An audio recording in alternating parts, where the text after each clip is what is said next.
Buenos días, nos encontramos en esta mañana con el doctor Ramiro Casar, quien es autor de varios libros en los que ha trabajado el tema de lo que es exclusión, derechos y ha trabajado también o trabaja en la Universidad Central dentro de lo que es el aseguramiento de la calidad en cuanto a lo que somos como institución.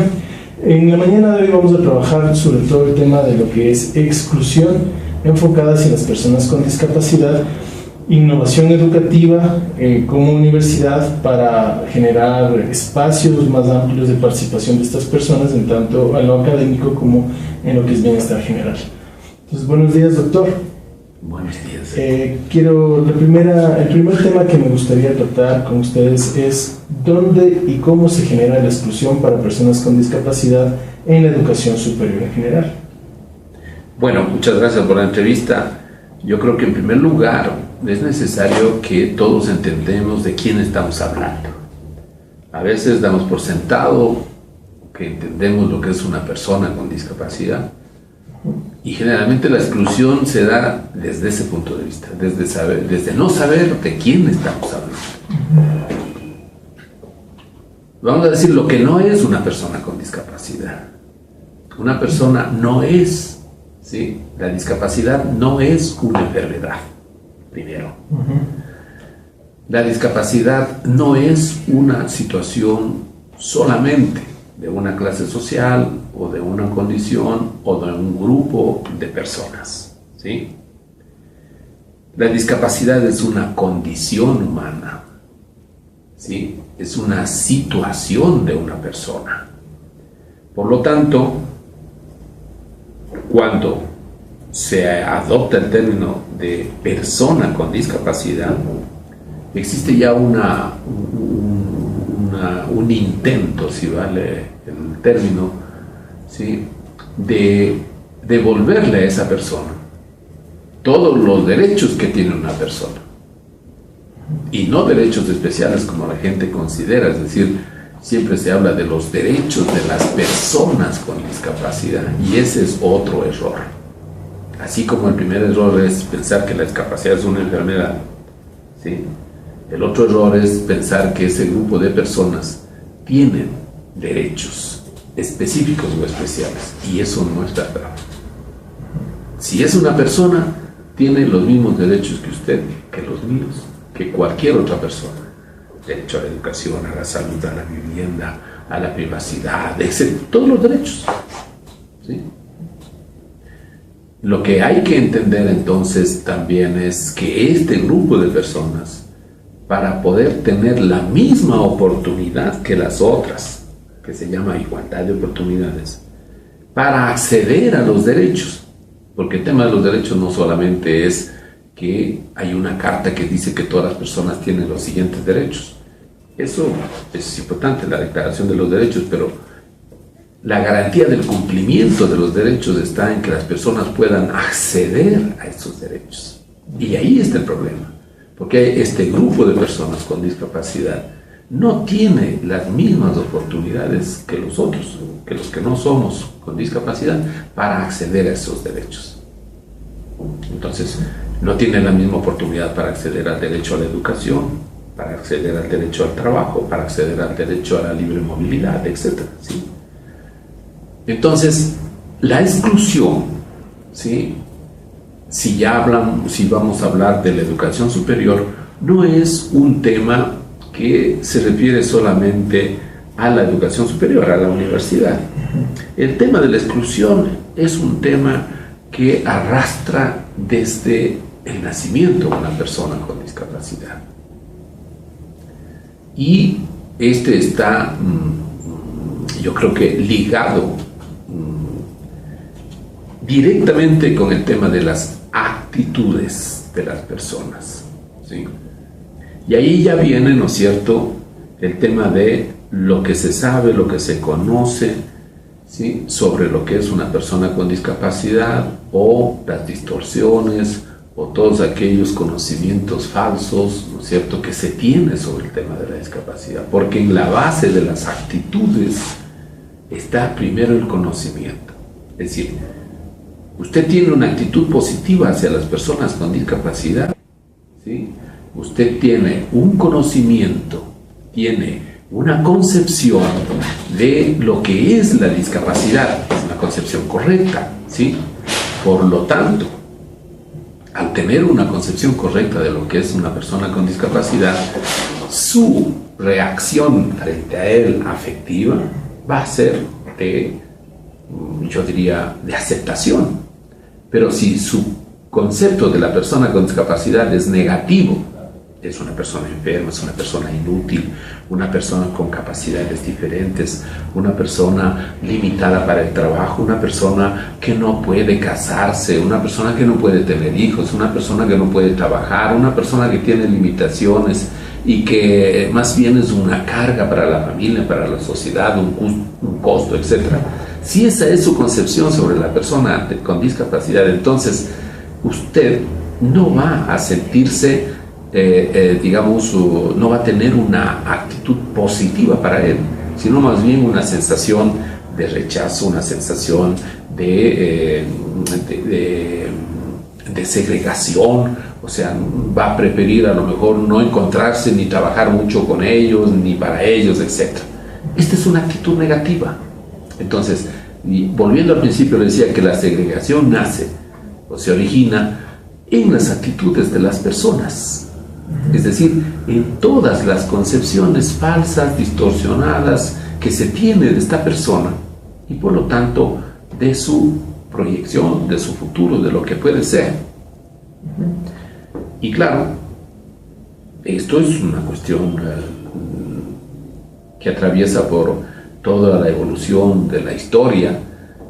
No nos olvidemos que en Grecia, cuando nacía una persona con un niño con alguna deficiencia, con alguna deformidad, pues era prácticamente le botaban desde un acantilado y se morían. Pues no, esa era la norma allí, ¿sí? Eso no era malo, eso era la norma, ¿ya? Esa era la situación.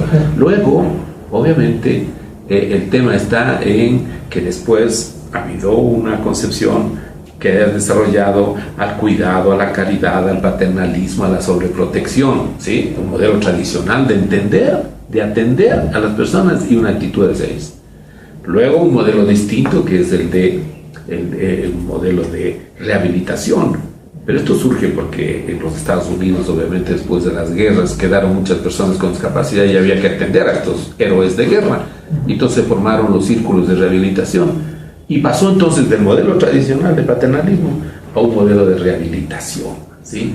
Pero luego, organizar a las personas con discapacidad en sus propios grupos, etcétera, empezaron a luchar por la vida independiente, así se llama, ¿sí?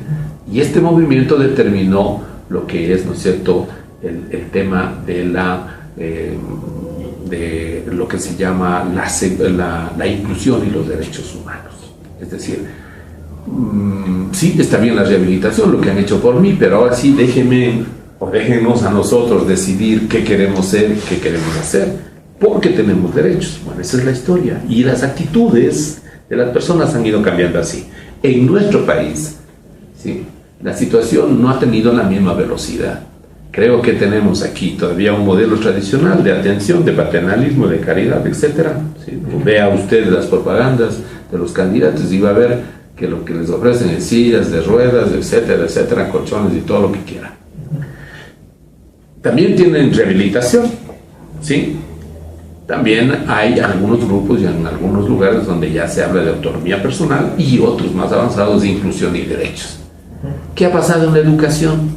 La misma evolución de los problemas que estamos hablando de las actitudes. En la educación,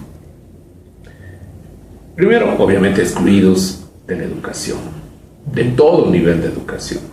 Luego, con el avance que se ha ido dando, ¿no es cierto?, se hablaba ya de la educación de estos niños, ¿no es cierto?, y jóvenes que tenían discapacidad. ¿Cómo era la educación de ellos? En centros especializados, ¿sí?, con personal especializado,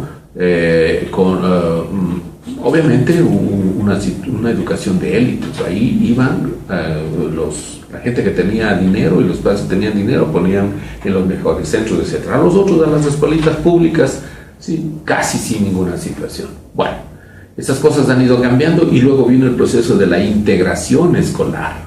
Ya se habló concomitantemente con toda esa evolución de la autonomía personal que yo le hablaba, ¿no es cierto? Apareció ya el tema de la integración escolar. Es decir, hay que abrir las escuelas regulares para que los niños que puedan, después de una evaluación que les hagan, ¿sí?, ver hasta qué nivel pueden avanzar esos niños, ¿sí? Pero eso obviamente sin hacerlo de manera técnica. En lo que quedó es en que los niños ingresaban a las escuelas y permanecían en unos rincones aislados, jugaban, tal vez posiblemente por ahí con algo, pero no había ni profesores preparados, ni los niños, compañeros, estaban preparados, ni los padres de familia de los niños estaban preparados, ni las condiciones de la escuela, ni la accesibilidad física, y pero el acceso al currículo a través de adaptaciones curriculares. Entonces, así, claro, unas escuelas más, unas escuelas menos, unas leyes más fuertes, algunos intentos de capacitación, congresos, seminarios y todo, determinaron obviamente que la integración apareciera como norma también aquí en el país y se empujara ese asunto. Yo mismo fui director de educación especial cuando empezaba toda esta situación. Bueno, a la final se logró que se entendiera que el proceso no era, ¿sí?, integrar nada más físicamente a los niños, sino que había que combinar un sinnúmero de situaciones que permitan una educación diferenciada, es decir, estaba en la misma escuela, en el mismo curso, con los mismos compañeros, pero no podía hacer lo mismo lo que el niño aprendía, ni con la misma metodología. Eso fue un asunto importante que entró, que se dio, obviamente con las debidas limitaciones en este país por falta de políticas reales, de condiciones, de economía, de formación de docentes. Y luego vino la última parte, después de la integración, cuando los grupos con discapacidad ya empiezan a pelear por la inclusión y los derechos humanos. Ahí coincide el tema ya de la inclusión, es decir, el sistema educativo ya no debe integrar, el sistema educativo debe incluir, y ahí está una diferencia importante que la gente no distingue a veces. Una cosa es integrar, y esos eran los programas de integración, y otra cosa era, sí, los programas de inclusión, ¿sí? Entonces, integrar es poner dentro, ¿sí? Incluir es, obviamente, que la escuela se abra para recibir a todos en las mismas condiciones. ¿Qué pasa en la universidad entonces? Y ahora ya vemos la historia, que es necesaria esta historia. El que no sabe esta historia no entiende por qué en la universidad no se dan estas cosas o se dan otras cosas. Claro. Si no se entiende bien lo que es una persona con discapacidad, los modelos de atención a las personas con discapacidad, y si no se entiende o no se conoce esta historia de la educación de los niños y jóvenes con discapacidad desde la escuela hasta la universidad, difícil entender lo que ocurre en la universidad. ¿Qué pasa en la universidad? Yo le diría, sin conocer datos exactos o datos validados, se dan varios datos. Uno, ¿sí? Son contados con los dedos las personas con discapacidad que ingresan a la universidad. Dos, no se tiene estudios, pero presumo que existe una gran deserción de los jóvenes que entran a estudiar a la universidad. Tres, no son en todas las carreras donde ingresan a estudiar las personas con discapacidad, sino algunas que tienen que ver más con la metodología de aprendizaje. Es decir, hay carreras que necesitan grandes laboratorios, instrumentos, equipos, etc. ¿Sí? Hablemos de ingenierías y otras cosas. Pero hay otras carreras en las que solamente el tema, la metodología o los apoyos para el aprendizaje tienen que ver más bien con el tema de libros, bibliotecas, ensayos, clases, experiencias, etcétera, por ejemplo, en las carreras sociales. Entonces, ¿dónde estarán las personas con discapacidad? ¿Sí? Que han logrado entrar a la universidad en ese tipo de carreras. Seguramente habría que hacer un estudio concreto. Y el tema es que estoy segurísimo también que si el nivel de titulación, si la tasa de titulación en la universidad para las personas que no tienen discapacidad es baja, ¿sí? La tasa de titulación de las personas con discapacidad que han logrado entrar, mantenerse en la universidad es insignificante. Es decir, estoy segurísimo que serán muy pocos, contados con los dedos, los que lleguen a graduarse. Eso es un aspecto. El otro aspecto, ¿sí? Pienso que si la gente ha ingresado, si las personas con discapacidad han ingresado, se mantienen en la universidad y logran titularse, ¿sí? Son más con el apoyo de su familia, el apoyo de algún amigo o amigos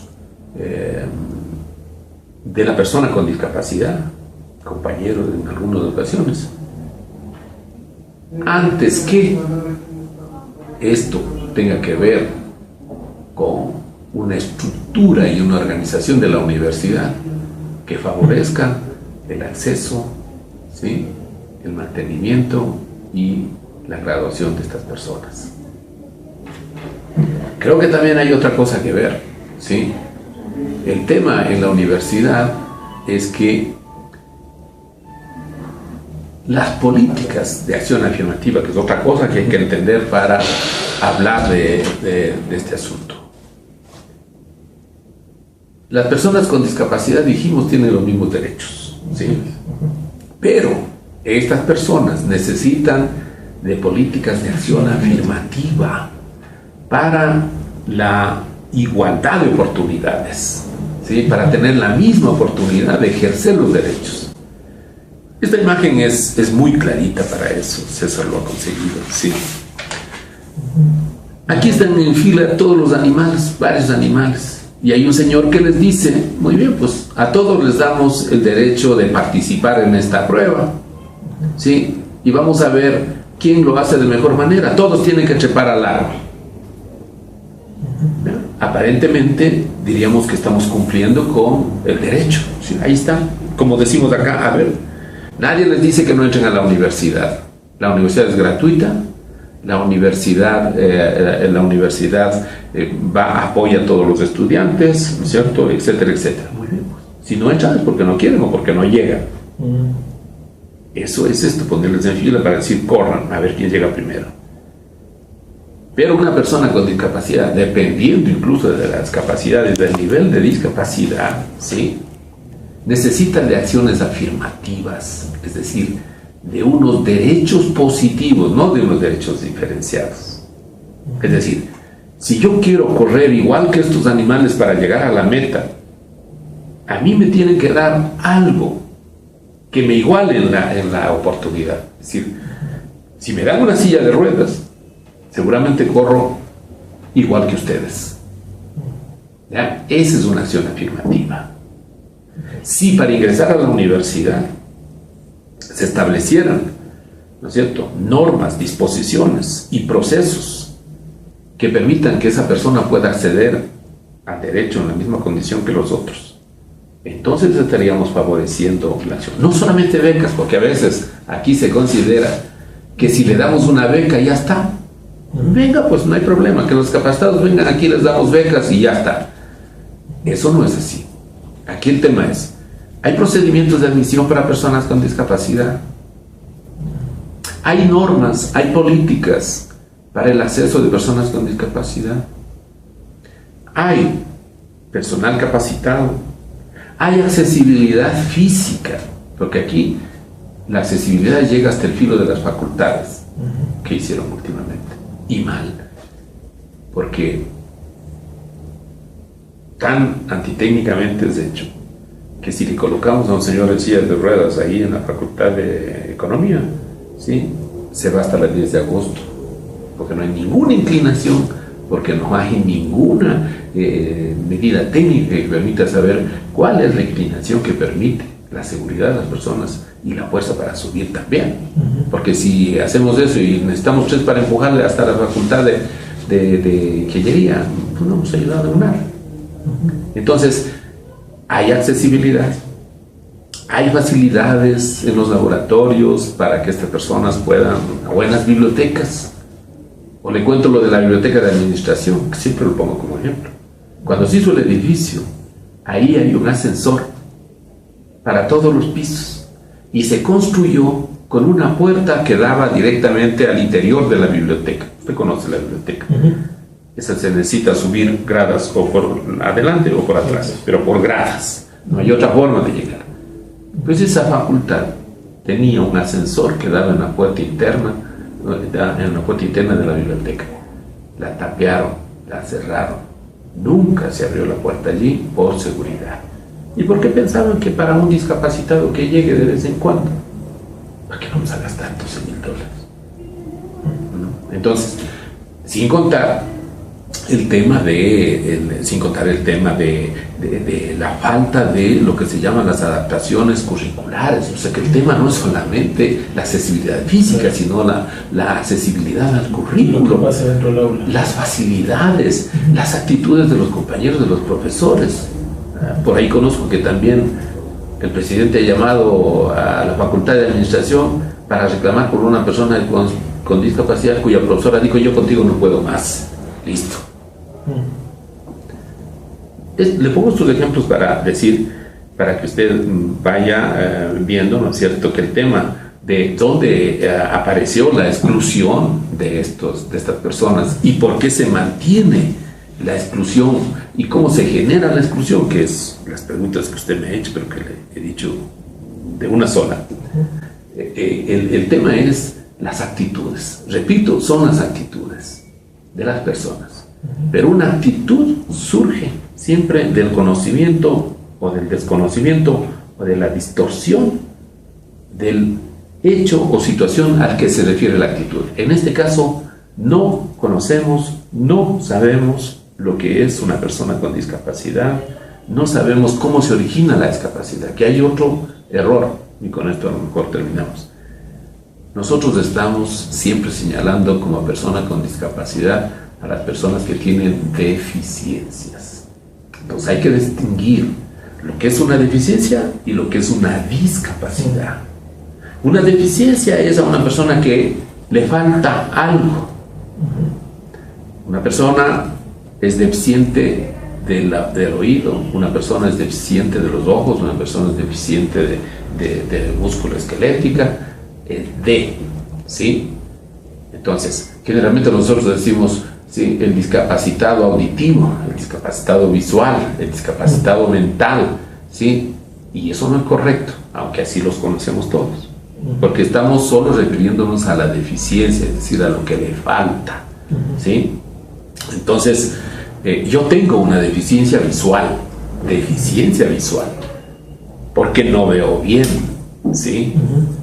Si yo no utilizara lentes, si no me hubiera hecho tratar, entonces esa deficiencia hubiera originado en mí una discapacidad para leer, para estudiar, para conducir, para trabajar. Es decir, la deficiencia es de los órganos y la discapacidad es para estudiar, para trabajar, para vivir, etc. Entonces, si no entendemos eso también, o sea, generalmente nos vamos a tratar de atender la deficiencia y no la discapacidad. ¿Ya?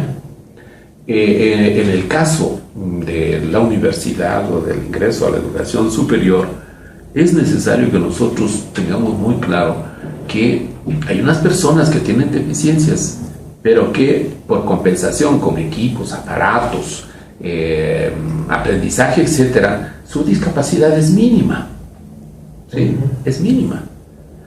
No es lo mismo, le voy a poner un ejemplo político, no es lo mismo la discapacidad que tiene Lenín Moreno, que está en silla de ruedas, que la discapacidad que tiene una persona que está en silla de ruedas con la misma lesión de Lenín Moreno, pero que no ha estudiado nunca y pide caridad en la esquina.